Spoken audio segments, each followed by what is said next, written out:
Jadi saya sudah menghadap para kiai dan nyai yang merupakan sesepuh-sesepuh mustasyar dan sesepuh-sesepuh ulama kita. Saya sangat berterima kasih bahwa beliau-beliau berkenan untuk memanggil saya. Saya sangat terharu bahwa para sesepuh kita masih begitu peduli kepada Jam'iyah Nahdlatul Ulama ini, sehingga bersusah payah untuk melakukan apa yang beliau-beliau bisa lakukan untuk dapat membantu mencari jalan keluar dari masalah yang sedang ada ini. Setelah tadi pagi ada Pak Muhammad Nuh dan Saudara Nur Hidayat mewakili Rois Am menyampaikan kepada beliau-beliau semua tuduhan terhadap saya yang dijadikan dasar dari keputusan dan langkah-langkah Rois Am beberapa hari ini. Saya kemudian diminta untuk memberikan jawaban atas tuduhan-tuduhan itu. Dan semuanya telah saya jawab dengan tuntas, bahkan saya bawakan dokumen-dokumen lengkap yang setumpuk lumayan banyak tadi, dilengkapi dengan penjelasan-penjelasan dari Saudara Sumantri sebagai pemegang buku keuangan PBNU, juga sangat rinci dan lengkap, serta penjelasan-penjelasan dari Pak Amin Said Husni yang merupakan kurator dari keseluruhan desain tata kelola NU yang kita kembangkan selama 4 tahun ini, sehingga semua aturan dan lain sebagainya juga telah dijelaskan dengan tuntas oleh beliau. Saya dan teman-teman, kami semua sejak awal terlibat dalam aktivisme ke-NU-an ini dengan niat untuk berkhidmah, untuk bertabaruk, mengharap barokah dari Jam'iyah yang mubarokah ini, dan kami berusaha menjalankan dengan tulus. Maka kami akan senantiasa memperhatikan arahan-arahan dan nasihat-nasihat dari para ulama, para sesepuh ulama. Kami hanya menitipkan kepada para sesepuh ulama, mohon dipertimbangkan tentang masa depan tatanan organisasi.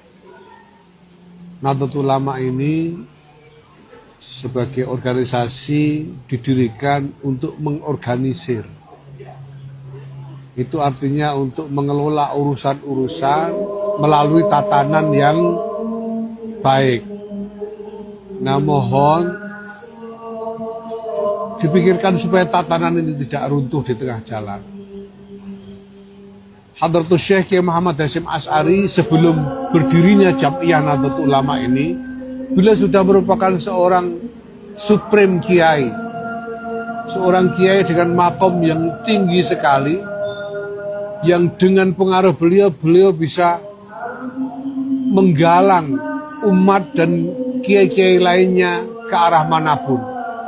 Tapi toh kemudian didirikan Jam'iyah ini dengan aturan-aturannya, dengan anggaran dasar dan anggaran rumah tangganya, yang diantara isi dari aturan tataran itu adalah justru membatasi wewenang Rois Akbar yang dijabat oleh Kiai Hadratus Syekh Kiai Muhammad Hasyim Asy'ari. Maka mari kita pikirkan betul agar tatanan ini kita tidak runtuhkan dan membawa Jam'iyah ini mundur 100 tahun sampai sebelum didirikannya Jam'iyah ini. Tadi ada rekomendasi supaya ada forum Islam. Nanti kami siap kapanpun kami siap, bahkan kami sendiri sudah berusaha. Semua orang sudah tahu, saya sudah sampaikan di mana-mana bahwa saya selalu berusaha untuk membuka komunikasi, memohon kesempatan untuk bertemu, untuk menghadap.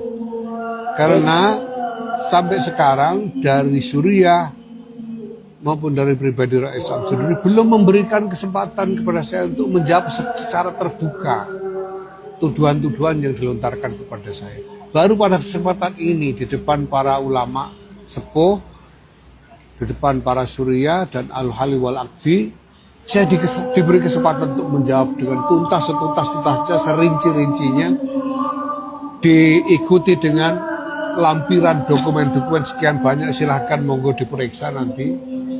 Dan apapun yang harus ditempuh untuk menuju jalan keluar demi utuhnya Jam'iyah Nahdlatul Ulama ini sebagai tanzim, sebagai munazzamah, sebagai organisasi yang betul-betul menegakkan tatanan, ini bisa Bos tadi diperoleh. dikatakan bahwa pertemuan ini tidak mempengaruhi risalah rapat surya. Gimana tadi? Yang bilang siapa itu? Ya, Pak Emno. ya monggo. Monggo mau pengaruh tidak pengaruh monggo. Tapi misalnya saya tidak tahu boleh membocorkan atau tidak. Ya. Tapi sekarang sudah menjadi persepsi bahwa apa yang terjadi dengan rapat harian Suriah itu sebetulnya sangat bermasalah. Sangat bermasalah karena pertama melakukan penghakiman tanpa memberi kesempatan kepada saya yang dihakimi untuk memberikan klarifikasi. Bahkan sampai sekarang saya dicegah supaya tidak bisa beri klarifikasi. Yang kedua, membuat putusan di luar wewenangnya. Jadi ini bermasalah. Nah maka semua ikutan dari keputusan yang bermasalah itu bermasalah semua. Menanggapi tanggal 9 rapat pleno yang mengangkat PJ ketua umum PBNU. Seperti apa tanggapannya? Itu didasarkan pada apa? Kalau itu didasarkan pada rapat harian Suriah tanggal 20, itu berarti mendasarkan diri pada keputusan yang bermasalah. Sehingga semua ikutannya bermasalah semua. Surat edaran bermasalah, rapat pleno ini bermasalah, pengambil alihan jabatan ketua umum untuk dirangkap oleh Rais Am juga sangat-sangat bermasalah, dan seterusnya. Jadi ini mari kita semua menyelesaikan ini dengan baik tanpa terus-menerus membuat masalah ikutan yang semakin membuat sesat arah dari solusi yang kita inginkan. Itu tetap terjadi dan dibentuk PJ ketua umum, apa langkah kerjanya?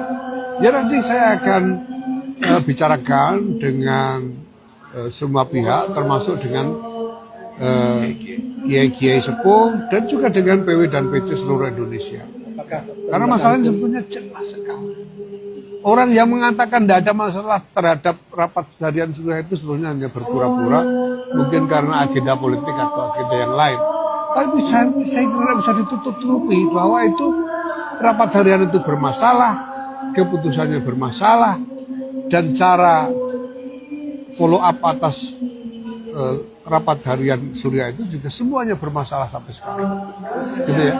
Tadi dokumen yang diklarifikasi apakah termasuk rangkai soal tuduhan audit keuangan 100 miliar?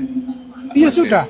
Saya kira itu sudah clear juga di publik. Semua orang sudah bicara ya, bahwa kita sudah melakukan klarifikasi bahwa itu tidak benar. Auditornya sudah mundur gara-gara opininya dimanipulasi, hasil audit data sementaranya itu diminta kemudian dimanipulasi jadi tuduhan-tuduhan tidak berdasar. Ahli-ahli hukum sudah bicara, semuanya sudah bicara. Jadi ini mau ditutupi apa lagi bahwa itu masalah. Kiai-kiai ditakut-takuti dengan hal yang tidak benar. Maka mari kita urai dulu supaya tidak tambah-tambah masalah.